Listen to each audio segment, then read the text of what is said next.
Mother મહિલા charitable ટ્રસ્ટમાં પ્રમુખ તરીકેની હું જવાબદારી નિભાવું છું. આજે શું કાર્યક્રમ રાખવામાં આવ્યો આપની ચેરિટેબલ? આજે આ મધર મહિલા ચેરિટેબલ ટ્રસ્ટના માધ્યમથી મહિલાઓની વિશાળ કાવડ યાત્રાનું આયોજન કરવામાં આવ્યું છે. ત્યારે આખા ભારત વર્ષમાં ક્યાંય ન થાય એવી કાવડ યાત્રા આજે અમારા ટ્રસ્ટના માધ્યમથી નીકળી છે.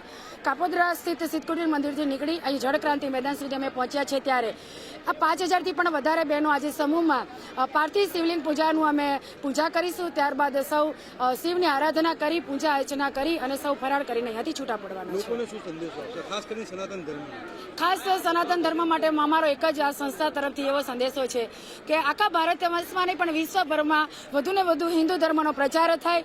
આવનારી યુવા પેઢીને આ હિન્દુ ધર્મનું થોડું જ્ઞાન મળે. આમ તો હિન્દુઓ છે એટલે આપણા બાળકોને એનું જ્ઞાન હોય જ, પણ વધુને વધુ આખા ભારત નહીં પણ આખા વિશ્વમાં હિન્દુ ધર્મનો પ્રચાર થાય એ જ અમારો લક્ષ્ય છે.